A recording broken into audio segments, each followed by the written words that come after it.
My mother handed me a manila envelope across the kitchen table. She didn't say what was inside. She didn't have to. She just slid it toward me with 2 fingers, the way someone passes a bill at a restaurant when they want you to notice who's paying. And I knew right then, before I'd even looked at it, that the woman who raised me had been keeping receipts. For 31 years, I want to tell you something before we go any further. My parents were not poor. My parents were not cruel in any way you could photograph. My father was a tax attorney. My mother ran the household like a small, well-funded nonprofit. We had a house in Briarmont, Pennsylvania, with a wraparound porch and a kitchen island big enough to roll out pie dough on. There were vacations, there was college, paid in full. There was a car at 16, used but reliable. There was a wedding fund open the day I was born. My friends used to say I was lucky, and I was. I said thank you so many times growing up that the words started with like a tick, like blinking. What I didn't know, what nobody told me, what nobody could have told me, because the rule was never written down, was that every one of those gifts was being recorded, not just remembered, recorded. In a small green leather notebook my mother carried in her purse. I'd seen it 1,000 times. I assumed it was a planner, a grocery list, something a woman of her generation carried out of habit. I never once thought to open it. You don't open your mother's purse. That was a rule I did follow. My name is Marin. I'm 31 years old. I'm a graphic designer, married for 2 years to a man my parents do not approve of. And the story I'm about to tell you is the story of how I learned that financial generosity, in some families, is not generosity at all. It's a leash made of leather so soft you don't notice it until somebody pulls. I'm not someone who burns bridges. I'm not someone who shows up at family dinner with a list of grievances. I've spent most of my life being what people in my family called the easy one. I didn't argue. I didn't slam doors. I came home for every holiday. I sent thank you cards. I called my mother on Sundays at 4 o'clock like clockwork, because that's when she liked to be called. I just wanted to be loved without conditions. That's it. That's all this was ever about. And I thought I was. For 31 years, I genuinely thought I was. The house I grew up in had a particular smell: lemon polish and coffee. My mother polished the dining room table every Saturday morning, whether it needed it or not. I used to sit on the kitchen counter and watch her, my feet swinging, eating a piece of toast. She'd hum while she worked, old songs from before I was born. And every once in a while, she'd stop and look at me and smile and say, "You know how much we love you, don't you?" And I'd say, "I know, Mom." And she'd nod, like she was checking a box. I want to tell you about my father, too, because he matters here even though he doesn't say much. His name is Hollis. He's the kind of man who reads the newspaper at the breakfast table and folds it precisely along the original creases when he's done. He loves us. I believe that. But he is what therapists politely call conflict avoidant, which is a polite way of saying that when my mother decided something, he became furniture. He'd nod. He'd refill her coffee. He'd say, "Your mother knows best, Marin," and then he'd go out to the garage and tinker with a lawnmower that didn't need tinkering. My brother Crew is 4 years older than me. Crew was the difficult one. He failed out of 2 colleges. He got a girl pregnant at 23 and then unpregnant her by disappearing for 6 months. He totaled 3 cars before he turned 30, and through all of it, my parents kept handing him money. Not cheerfully, but quietly, the way you'd feed a stray dog you'd accidentally adopted. I used to feel sorry for them. I used to think, thank God they have me. The easy one, the one who never cost them anything. What a stupid, stupid thing to think. The first time I noticed the green notebook was at my college graduation. I was 22. My mother was sitting in the front row in a cream-colored suit, and during the dean's speech, she opened her purse, took out a pen, opened the notebook, and wrote something down. I remember thinking it was sweet. I remember thinking she was writing a memory, something to keep, a line about how proud she was. I waved at her after the ceremony, and she waved back and tucked the notebook into her bag, and that was that. I didn't think about it for 9 more years. I met Wells when I was 28. He's a high school history teacher. He drives a 10-year-old Subaru and owns exactly 4 pairs of shoes. He laughs from his stomach. He cried the first time he saw the ocean, which was on our second date, which is when I knew I was going to marry him. My parents met him at Easter. My mother shook his hand and said, "How lovely," which, if you know my mother, is the worst thing she can say about a person. How lovely is what she says about other people's grandchildren in casseroles she doesn't intend to finish. On the drive home from that Easter dinner, my mother called me. She didn't ask how I felt. She said, and I'm quoting her exactly because I wrote it down in my phone the second I hung up, she said, "Marin, a man like that is a hobby. He is not a husband." That was it. That was the whole conversation. She hung up before I could answer. I married him anyway. We had a small wedding, 40 people. My parents paid for half of it because they insisted, and I let them because I was tired of fighting about it and because part of me, I'll be honest, part of me liked being taken care of. I liked the feeling that my mother, for all her cream-colored disapproval, still wanted to give me a good wedding. I thought it meant something. I thought it meant she was coming around. My father gave a toast at the reception. He stood up with a glass of champagne and he said with what I thought was a wink, "Deirdre and I used to joke that we didn't raise a daughter. We raised an investment." Everyone laughed. I laughed. Wells laughed. My mother smiled the smile of a woman watching her stock split. I went back to my chicken. The DJ played a slow song. "That toast is going to come back. I want you to hold on to it for me." 2 years passed. 2 ordinary, beautiful married years. Wells and I bought a small house. Not for my parents, with our own money, which I was secretly proud of in a way I couldn't fully explain. We adopted a dog. We hosted Thanksgiving once and burned the green beans and laughed about it for weeks. My mother came to dinner sometimes. She'd bring a casserole and a small, sharp comment about our furniture, and she'd leave by 8:30. I thought we'd reached a kind of détente. I thought she'd accepted Wells. I thought the worst was behind us. Then Wells got offered a job, a good one, in Oregon, 3,000 miles from Briarmont. I told my parents on a Sunday afternoon. We were sitting in their living room. I had practiced what I was going to say. I had imagined 3 different versions of their reaction, and I had not imagined the one I got. My mother set down her teacup, very carefully. She didn't look at me. She looked at my father, and then she said, in a voice I had never heard her use before, flat like a piece of paper sliding under a door, she said, "After everything we've done for you." That was the sentence. That was the sentence that opened the door. Because once you say, "After everything we've done for you," you have admitted that you have been counting. And once you admit you have been counting, the question becomes, what have you been counting and where? I asked her what she meant. I asked her gently. I was still trying even then to keep the temperature of the room low. And she stood up. She walked to her purse, and she took out the green leather notebook. And I want to slow down here, because I need you to see this the way I saw it. She did not open the notebook in front of me. She did not hand it to me. She set it on the coffee table between us, with her hand flat on top of it, and she said, "Marin, I think we need to talk about what a daughter owes her parent." And my father, who had been silent for 31 years, my father stood up and left the room. He just walked out. He didn't say a word. He went out to the garage. I heard the door close. I sat in that living room for a long time. My mother sat across from me with her hand on a notebook. And in my head, very quietly, a voice I'd never heard before said, "She's been keeping a record. I want to tell you something I haven't told anyone except Wells." In that moment, before I opened the notebook, before I knew what was in it, I already knew it would be itemized. I already knew there would be a total at the bottom, because something in me had always known. There had always been a feeling at every Christmas, at every birthday, at every check pressed into my hand at college, that the gift was not a gift but a deposit.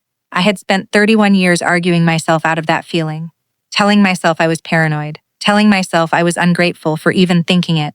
And here, on a coffee table in Briarmont, Pennsylvania, was the proof that I had been right the whole time. I picked up the notebook. I opened it. The first entry was dated April 17th, 1994. 3 weeks after I was born. It said, in my mother's careful handwriting, "Crib, dresser, and changing table, Liette. I want you to imagine that. I want you to imagine being 20 days old. I want you to imagine your mother standing over your crib, looking down at you, and then going to her bedroom, opening a drawer, taking out a notebook, and writing down what you'd cost her so far." I turned the page. Pediatrician, 6-month checkup, copay, 40. Daycare August through December, 2,200. Snowsuit. A snowsuit. She had written down a snowsuit. I kept turning. There were pages and pages, my braces, my summer camp, my violin lessons, which I quit after a year and which she had highlighted in yellow, my senior prom dress, the deposit on my college dorm, the bookstore charges every semester listed by amount, my first car, a used Honda Civic, 8400s written in red ink, my wedding, and here she had started a separate column, with subtotals, like a small business reconciling its books at year-end. And at the bottom of the last page, on a line by itself, underlined twice, was a number, $247,812.16. The 16 cents is the part that I still cannot get past. The 16 cents. She had tracked it to the penny. For 3 decades, I looked up at my mother. She was watching me with a patience I'd never noticed before. The patience of someone who had been waiting a very long time to be understood. She said very quietly, "I'm not asking for it back, Marin. I just want you to understand what moving across the country means, what it costs us." And I realized, sitting there with that notebook in my lap, that my mother did not see what she had done as cruel. She saw it as accounting. She saw it as fair. She had given me a number, and she expected me to have factor that number into every decision I made for the rest of my life. The notebook was not a threat. The notebook was a contract. A contract I had signed by being born to her. I closed it. I set it back down on the table. I said, "I need to go home." My voice did not shake, which surprised me. I have thought about that detail many times since, that my voice did not shake. Some part of me, somewhere underneath everything, had already decided what I was going to do, before I knew I had decided anything. I drove home. I don't remember the drive. I remember pulling into our driveway and Wells was in the yard with the dog and he took one look at my face and put the dog inside and came and sat with me in the car and I told him all of it. The notebook, the number, the 16 cents. My father walking out of the room, my mother's voice flat as paper. Wells didn't say anything for a long time. He just held my hand. And then he said the thing that I think saved me. He said, Marin, you don't owe them a story they wrote without telling you. I cried then, for the first time, not loud, just quietly, with my forehead on his shoulder, in our own driveway, in front of our own house, in the life we had built with our own hands. And somewhere in that crying, I understood something. I understood that my mother had not been generous. My mother had been investing, and the dividend she expected, the return on her capital, was control over every decision I would ever make. Where I lived, who I married when I had children, what I named them, whether I came home for Christmas, whether I called on Sundays at 4 o'clock, all of it, bought and paid for by her. That night, I couldn't sleep. I sat up in our kitchen at 2 a.m. with a cup of tea going cold in my hands, and I tried to make sense of the woman my mother had become, or maybe the woman she had always been, and I had only just noticed. And I kept coming back to her face when she set that notebook on the table. There was no malice in it. That's what I couldn't get over. There was no malice. There was just expectation. The flat, calm expectation of a woman who had loaned money and was now politely calling in the note. The next morning, my Aunt Linnea called me. Linnea is my father's sister. She lives an hour outside Briarmont in a small house with too many cats. She is the family member nobody quite knows what to do with. She says inappropriate things at funerals. She sends Christmas cards with no return address. She refused to come to my wedding because she doesn't believe in ceremonies. But she had always, in her own strange way, liked me. And on the phone that morning, she said, without saying hello, she said, Marin, your mother called me last night. She told me what happened. I think you need to come see me. I drove out to Linnea's that afternoon. She made me terrible coffee, and we sat at her kitchen table, and she looked at me for a long time before she spoke. And then she said, there were 2 notebooks, Marin. I didn't understand at first. I thought she meant my mother had a backup, a second copy. She shook her head. She said, no, there was one for you, and there was one for Crew. I saw them once when your mother was at our house for Thanksgiving and left her purse on the chair. I wasn't snooping. I was looking for a pen. I asked her what was in Crew's. She looked at me with an expression I had never seen on a person's face before.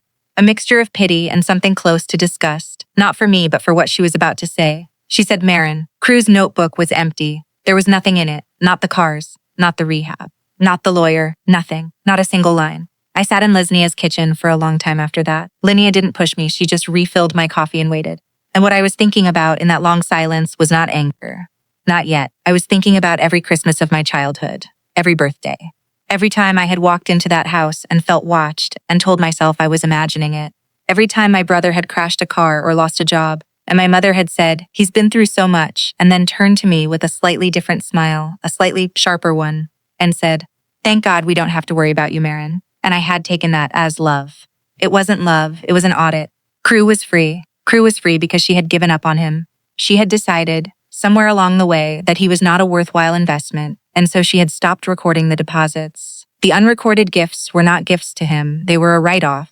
A loss she had taken on her books and moved past. The reason I had a ledger and he didn't was not because she loved him less. It was because she had decided I could still produce a return. He couldn't. I want to tell you the moment I broke. Not in front of Linnea, not in front of Wells. I broke in the car on the way home from Linnea's on a stretch of road with no other cars on it, and I pulled over onto the shoulder and I screamed. Just once, just one long sound. And then I sat there for 10 minutes with my hands on the steering wheel and I made a decision. I decided I was going to pay her back, every dollar, in writing, with interest, not in anger, in accounting, the only language she spoke. I want to tell you what that looked like because it took me 4 months.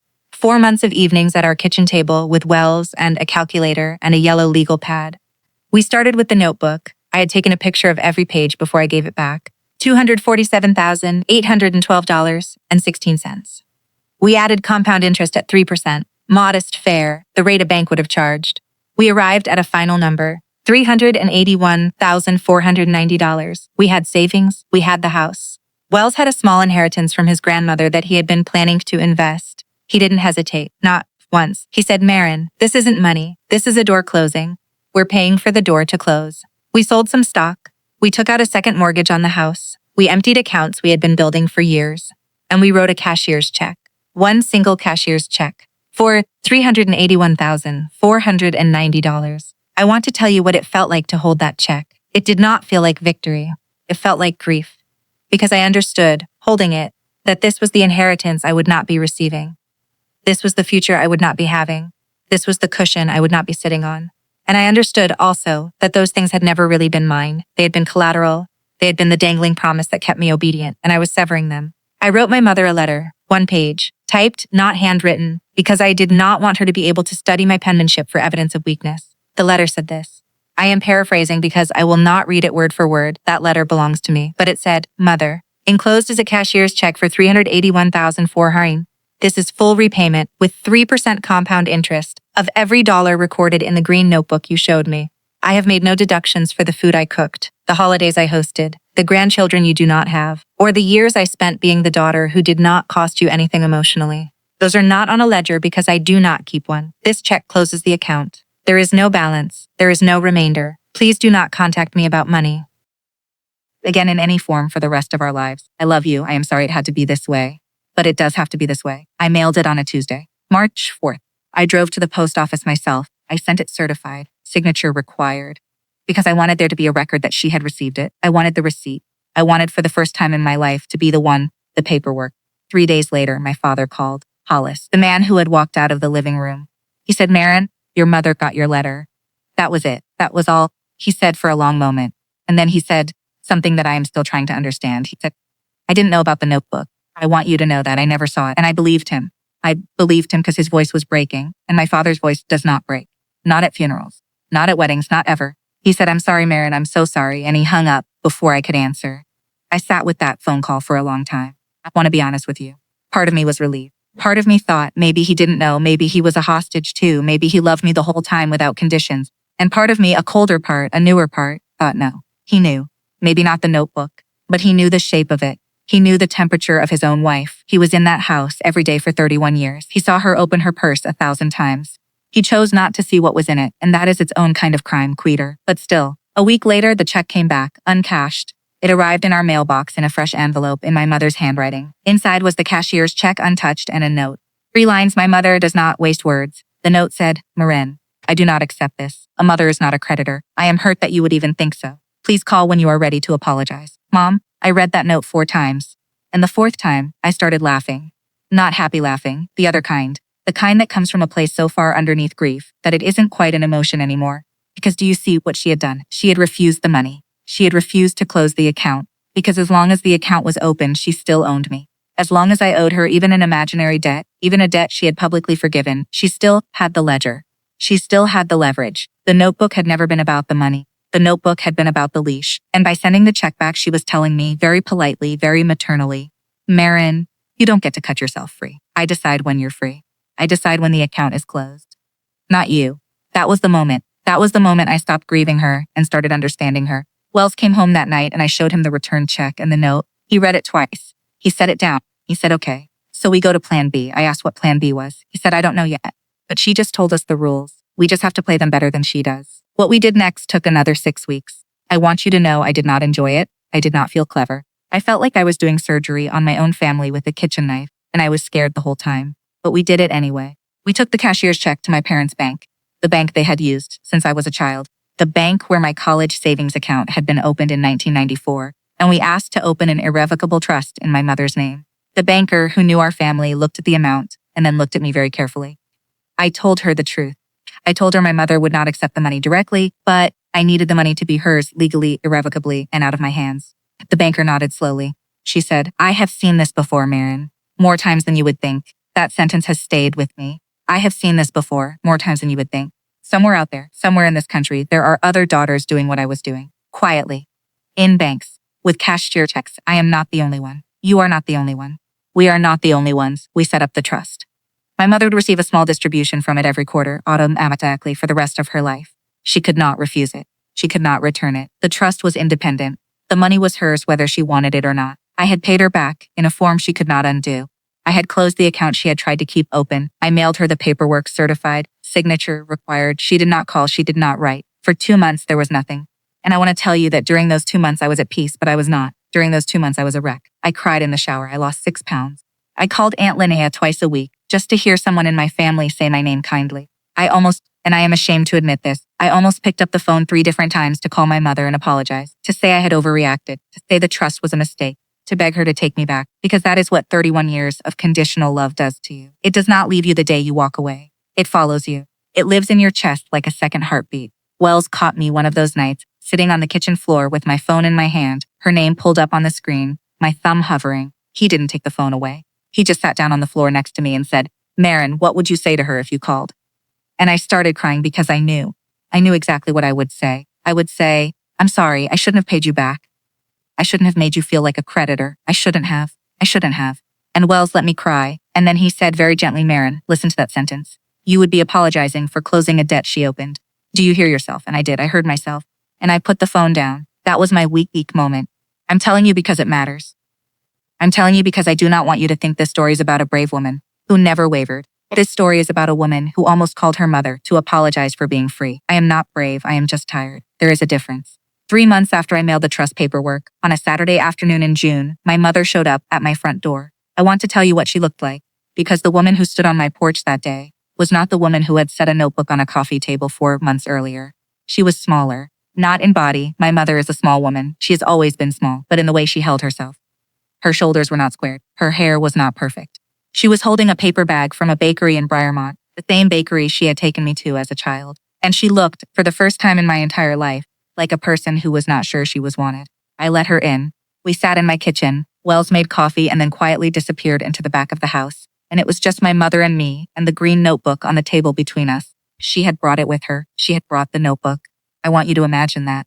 She said, "Marin, I have been thinking about what you did." She set the notebook on the table. She didn't open it. She didn't push it toward me. She just set it down the way a person sets down a thing they are returning. And she said, "I don't know if I can explain myself to you, but I want to try." I didn't say anything. I waited. She said, "My mother kept a notebook." And I want you to understand, I had not expected that sentence, not in 100 years. She said, "My mother kept a notebook on me and on my sister. And every time my father gave us anything, a coat, a doll, anything, she wrote it down. And when I got married, when I left her house, she handed me my notebook. She gave it to me as a wedding present," she said. "Now you know what you cost me. Be a good wife. Don't waste it." And I thought that was love, Marin. I thought that was love. I thought I was supposed to do the same for you. I thought a mother who didn't keep track was a mother who didn't care. And I looked at my mother across that kitchen table and I saw, for the first time in my life, that she was not a villain. She was a woman who had inherited a weapon and called it a tool, because nobody had ever told her the difference. She was the second generation of a debt that was never about money. She was the daughter of a daughter of a daughter who had been taught that love is a balance sheet. I felt something I did not expect. I felt sorry for her. I did not say so. Pity is a thing you do not give out loud to a woman like my mother, but I felt it. And I also, and this is the part I want you to hear, this is the part that matters, I also did not change my mind. The trust stayed. The notebook stayed closed. The Sunday calls did not resume, because understanding her did not erase what she had done. Understanding her only meant I could stop hating her. It did not mean I had to stop protecting myself. I said, "Mom, I think you did the best you could with what you were given. And I think what you were given was broken. And I think the bravest thing either of us can do right now is to not pass it on." She cried. Not loudly. My mother does not cry loudly. She cried the way she did everything else, privately, efficiently, with a handkerchief from her purse. And then she stood up and she left the notebook on the table and she said, "I'm going to go now, Marin. Will you call me sometime?" And I said, "Maybe. I don't know yet, but I will think about it." And she nodded. She nodded like a woman who had been told no, but politely. And she left. I watched her get into her car in our driveway. She didn't drive away right away. She sat in the car for a long time, holding the steering wheel with both hands. And I could see through the windshield that she was not performing, not for me. She didn't know I was watching. She was just a 63-year-old woman in a sedan in a driveway, in a town 3,000 miles from where she was about to lose her daughter, crying because she did not understand how she had gotten there. And I want to be honest with you. I closed the curtain. I did not go out to her. I let her have that moment alone, the way she had let me have so many alone. It was not cruelty. It was an even trade. Maybe the first one we ever made. I never opened the notebook again. What I did do that night was something I want to tell you about, because it's the part that I think matters most. I took the notebook out into our backyard. I did not burn it. I want you to know that. I had thought about burning it the way you see in movies, with the music swelling. But burning it felt like a performance, and I was done performing. I dug a small hole at the back of our garden, next to a hydrangea Wells had planted the week we moved in, and I put the notebook in the hole, and I covered it with dirt. And I did not say anything. There was no ceremony. I just buried it. And then I went inside and made dinner. That hydrangea bloomed that summer in a color it had never bloomed before. I am not a superstitious person. I know that is just soil chemistry. But I will tell you, every time I see those flowers, I think, that is what my freedom looks like. That color right there, that blue. Wells and I moved to Oregon a year later.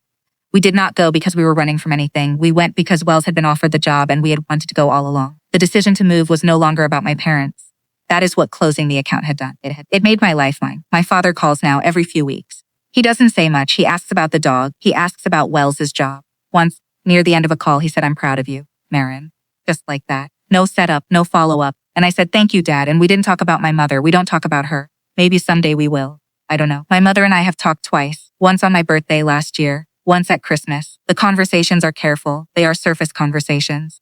She asks about the weather in Oregon. She tells me about my father's garden. We do not talk about the notebook. We do not talk about the trust, which deposits money in her account every quarter.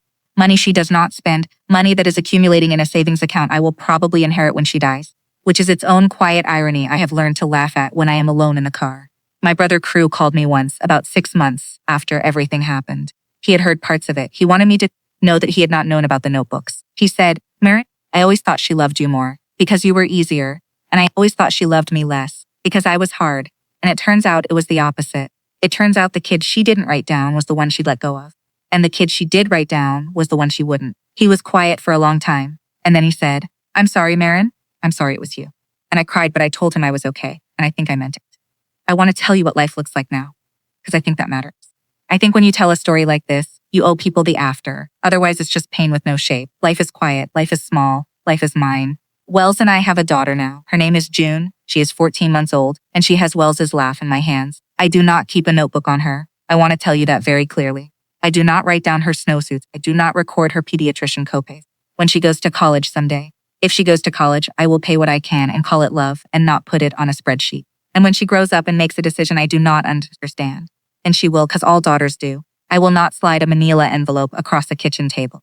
I will swallow my disappointment, because that is what mothers do, and I will love her anyway, because that is what I wish someone had done for me. And because the debt my mother inherited stops with me. I am the wall. The ledger does not cross this generation. I think about the wedding toast sometimes, the one my father gave. We didn't raise a daughter. We raised an investment. Everyone laughed. And I want to tell you something I figured out years later, lying awake at 3 a.m. with June asleep on my chest. He was right. He was right, but not the way he meant. An investment, in the language of the people who taught my mother to keep a notebook, is something you make in order to extract a return. But there is another kind of investment. There is the kind you make in something, not because you expect to get anything back, but because you believe the thing itself is worth becoming. You invest in a forest knowing you will never sit in its shade. You invest in a daughter, knowing she will leave you, knowing she should leave you, knowing that her leaving is the proof that the investment worked.